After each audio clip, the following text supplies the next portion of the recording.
Flat Earth Clues 13. The Lost Nail. For want of a nail. For want of a nail the shoe was lost. For want of a shoe the horse was lost. For want of a horse the rider was lost. For want of a rider the message was lost. For want of a message the battle was lost. For want of a battle the kingdom was lost. And all for the want of a horseshoe nail.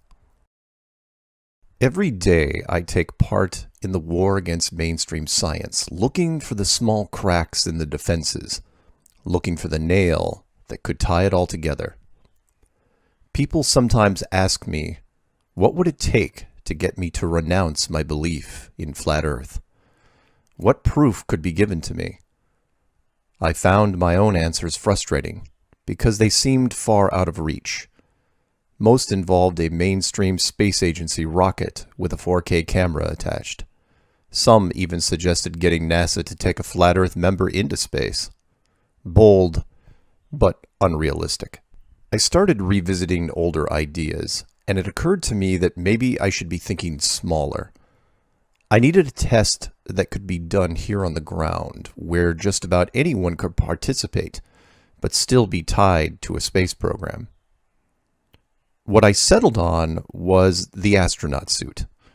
This is not to be confused with a G-force suit or G-suit. A G-suit, which fighter pilots use, is part of the plane. It's connected to various tubes and systems.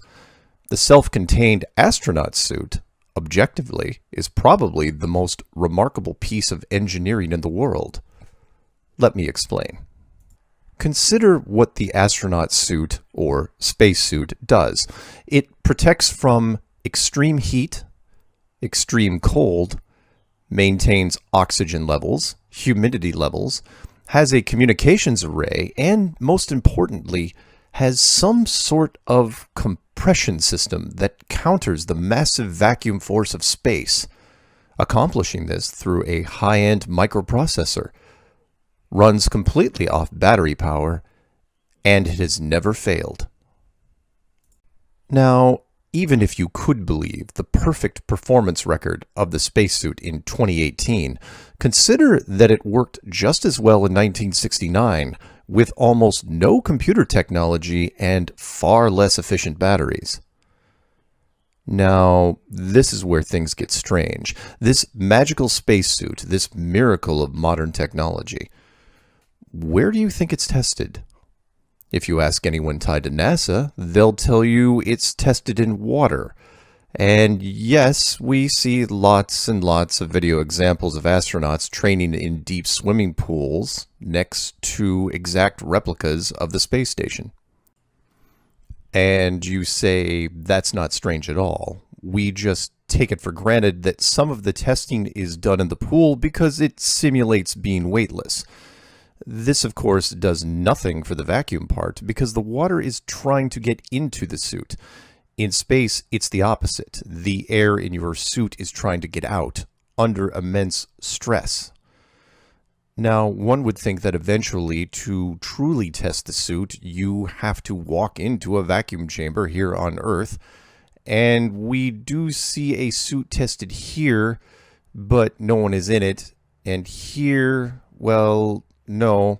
And this is a diary of an astronaut who says he was in a chamber once, but no video. Hey, wait a minute. Where are all the videos of astronauts in their miracle spacesuits having fun in the vacuum chamber? I mean, if I had to go to space, I would want an assurance that my suit, when exposed to the vacuum of space, wouldn't blow up like a balloon and burst.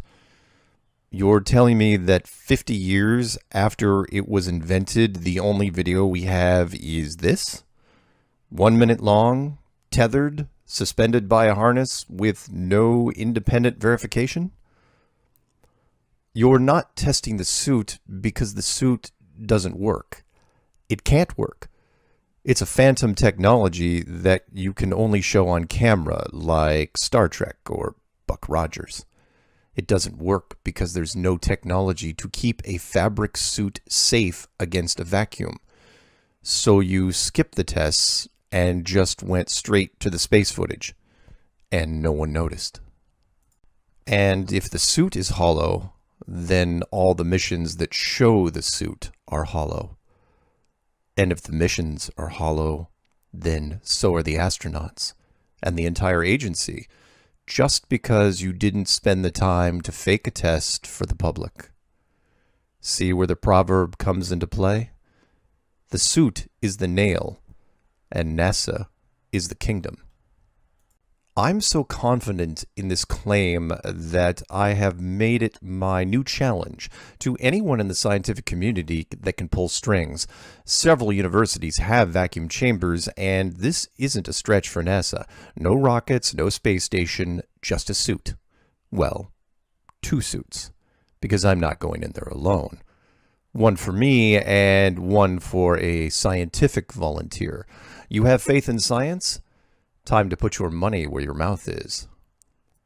And if I'm right, then NASA will refuse any request regarding the suit, regardless of the release forms I would sign, because it's just a modified piece of scuba gear. And if I'm wrong, well, find me a vacuum chamber video and tell me how likely that is. For want of a nail, the shoe was lost. For want of a shoe, the horse was lost. For want of a horse, the rider was lost. For want of a rider, the message was lost. For want of a message, the battle was lost. For want of a battle, the kingdom was lost. And all for the want of a horseshoe nail.